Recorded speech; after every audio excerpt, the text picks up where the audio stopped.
this morning for Proverbs 31:16 through 20. We are going to do our 5 verses today for the She study that we're doing on Proverbs 31 woman and how we can relate to her in 2018. I want to start off by saying thank you to my friend Sarah that's here. She's helping me today. We are actually filming for YouTube and we're filming live. So I'm very, very thankful for her and that connection. Also today was See You at the Pole. Many of you know that the schools don't or are not allowed to advertise or say anything about that, which my opinion, I think that that's kind of silly, but that just gives us here at home time to reinforce that to our children and what that is. And you know, it's important. You know, prayer is a part of my daily life, and it's something that we definitely try to teach our children, and I think it's something that is needed. And the Bible always talks about, you know, passing things down from generation to generation, and that is just something that I feel in my heart that definitely needs to be taught by us here at home.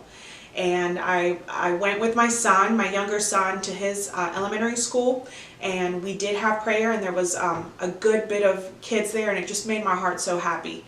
So happy to see, you know, young children standing up for what they believe in, coming together, lifting up their school in prayer, and, you know, praying for those around them. It just melted my heart. And again, I just want to encourage you to talk to your children about it. It is something that is important, and I think that next year we need to make it a goal as a community to make it bigger. We need to come together, join forces, and we need to really stand up for what we believe in. We have a right to do that. So I think that we should exercise it and take advantage of that time. Anyways, that's all I'm going to say about that. I hope that you guys were able to watch last week's video and get caught up. I've definitely meditated on the verses every day, and if you keep up with my pages, you see that I do like little pictures with the verses, and I kind of do a recap of that verse and talk about it. So if you haven't signed up to my She page, click on it now and like it so you can be in the loop. We're going to start off. If you have your Bibles, you know, I want you to open them up, because like I said last week, we all have different translations, and it's a beautiful thing that we can all, you know, open up our word and dig in and see what it says. Even though it might not say exactly word for word what mine says, yours will have a different translation. And I want to also hit on those as we go through, because I think it's important that, you know, I relate to all the different ones that are out. So verse 16, I'm going to start off and I'm going to read it. She evaluates a field and buys it. She plants a vineyard with her earnings. She draws on her strength. Let me read that again. She evaluates a field and buys it. She plants a vineyard with her earnings. I'm sorry, I was already reading into verse 17. So you're probably thinking, if you're like me, you're probably thinking, well, what's a vineyard got to do with anything that I do right now? I don't go into a field. I'm not planting. I'm not cultivating anything. So what does that mean? Let me read a couple of different translations. The Contemporary English Version says, she knows how to buy land and how to plant a vineyard.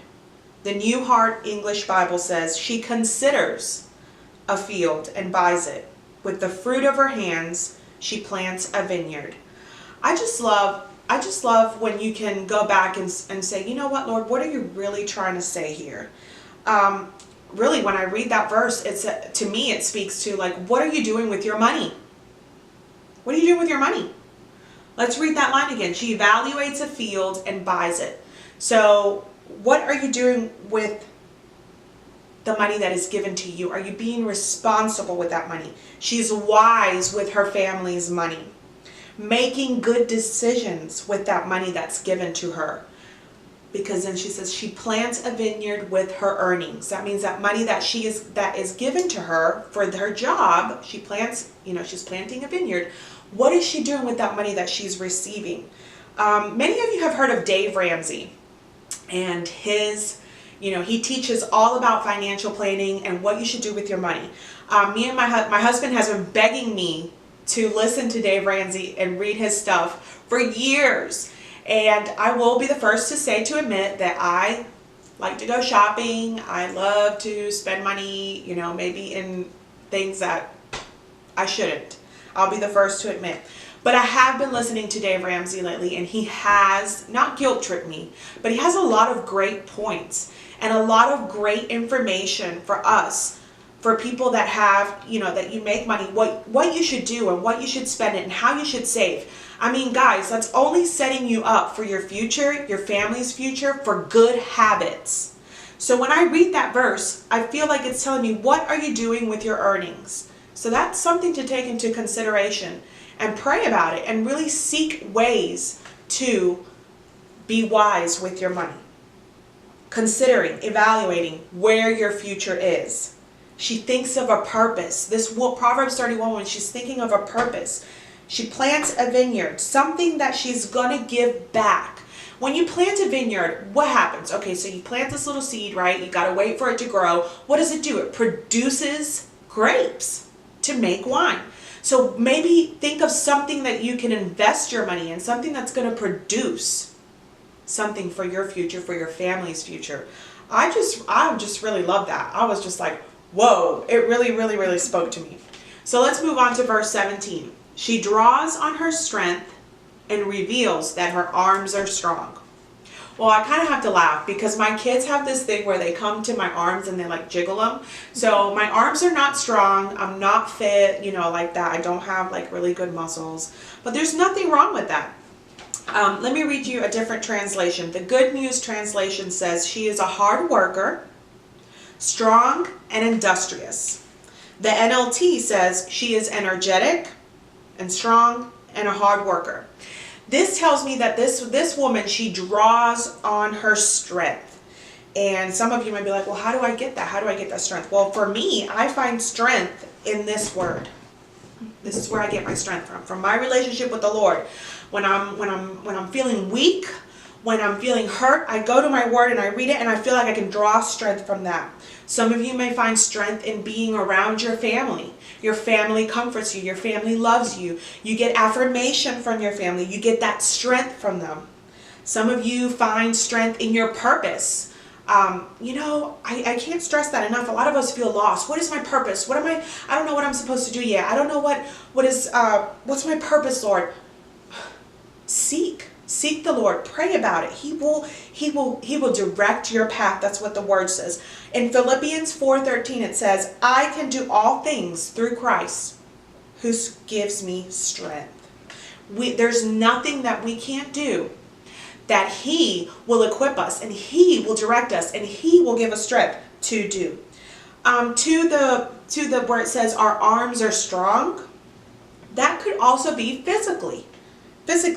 And if you were with me last week, and one of the verses it says, she brings her food from afar. And the more I thought about it was like, okay, Lord, I think like you're telling us that maybe we need to cook at home. We need to make better choices for the food that our family is going to eat. Maybe working out, walking around the park, going to the gym, physically working out. That will make our arms strong, correct? We can withstand all that life has to throw at us because we can draw strength from God. Verse 18, let's move on. She sees that her profits are good and her lamp never goes out at night. I'm going to read you the text from my notes, what it says. This is in the notes. The burning lamp symbolizes long life and prosperity. I want a long life and I want to be prosperous and I want my children to be prosperous, right? So this is kind of going back to that verse 16. What are you doing with your money? Where are you putting your money? Are you teaching your children to give to others? Are you teaching your children to make smart decisions with the money that they're given? She sees that her profits are good. Profits, what are you producing? What are you producing? Like, not spiritually, but physically. What are you producing? What are the fruits of the spirits? Are you producing any of that? We've all heard sowing and reaping. When you sow into something, you're going to reap something later on, right? We've all heard that. So, and her lamp never goes out at night. This is someone that is prepared. Someone that's always prepared. This is talking about a woman who is prepared. A lot of us went through, a couple weeks ago, Hurricane Florence, right? Well, what did we do? We all went and bought candles, flashlights, batteries, canned food, just in case our power went out. We wouldn't have been able to use our stove, our refrigerators would have gone on. So what did we do? We prepared. As a family, we prepared. Someone who works till that late hours of night. I can relate to that as a mother. I'm the last one to go to bed. The last one to go to bed, because I've got to make sure that, the kids have clean clothes, or, maybe my son ran out of underwear and last minute he's like, Mom, will you wash my stuff? So I got to stay up to put it in the dryer. A lot of women work second shift. So a lot of women are physically working till the late hours of the night. I mean, can anyone relate with me? A lot of us, maybe we're night owls, I don't know. That could be a possibility. So let's move on to verse 19. She extends her hands to the spinning staff, and her hands hold the spindle. When I first read this, I thought I was reading like something in a different language, that verse, because I was like, what is a spinning staff, spindle? I mean, that's not something that's in our everyday vocabulary. So I literally had to go and Google and YouTube. Actually, I went on YouTube and I said, what is a spinning staff and spindle? I encourage you to go do that. So let me tell you what it is. So a distaff is on a pole, right? And it's like a whole bunch of like cotton and maybe like fur from a sheep or something. And this is what they do. They put it on a pole. Here's the cotton, and then they start going like this, and then they start drawing this yarn out, right?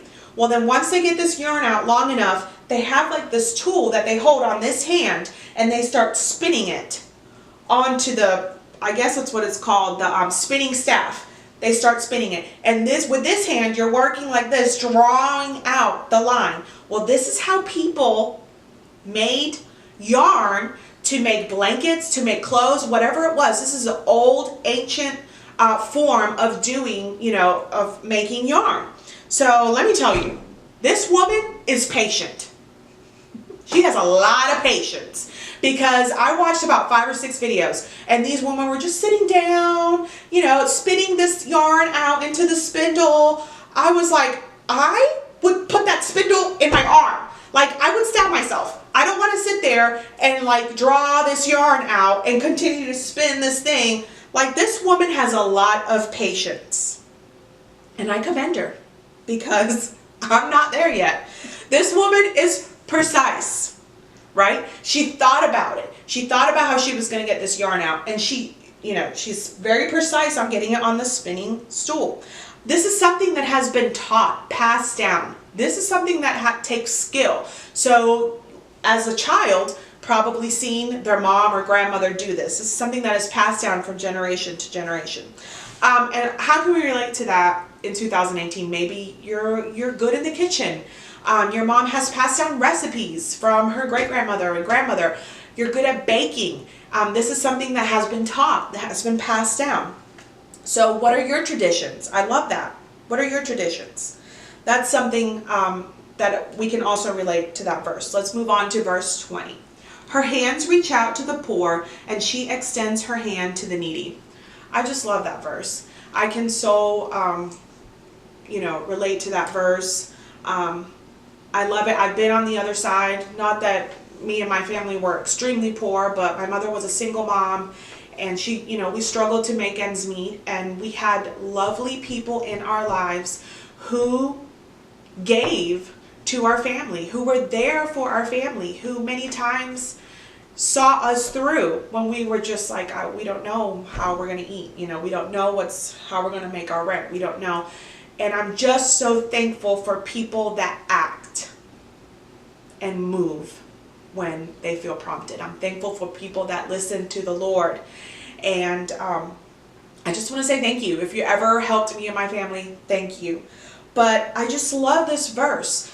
It's not about us. It's what we can do for others. And I really want you to think about, what are you doing for others? There's so many great organizations. There's so many great churches. There's so many great ways to give back to our community, to our country, to our state, to people out of the country, maybe missionaries, maybe people that are going places. There's so many ways that we can give back. and give in any way. It doesn't have to be some grander thing. It doesn't have to be, oh, I don't have any money and I can't give. You know, you just give what you can. God sees and He knows your sacrifice, and He is pleased. He's pleased when we take care of others. So you give you give how you can and how your family can. There's so many different ways. And this woman, she reaches out to the poor. She extends her hands to the needy. She gives back. And I just love that. So I hope that you can find a way, if you're not already, giving back to someone or something. And pass it down to your children. Get your children involved. My kids love it. My kids love to give back. They've grown up around it their whole life. So this is something that's part of our lives. And they just love to give back. And I just pray that, you know, it's never too late. It's never too late to join something and give back. So that's it, guys. I hope that you've enjoyed these 5 verses. So I will see you guys next week.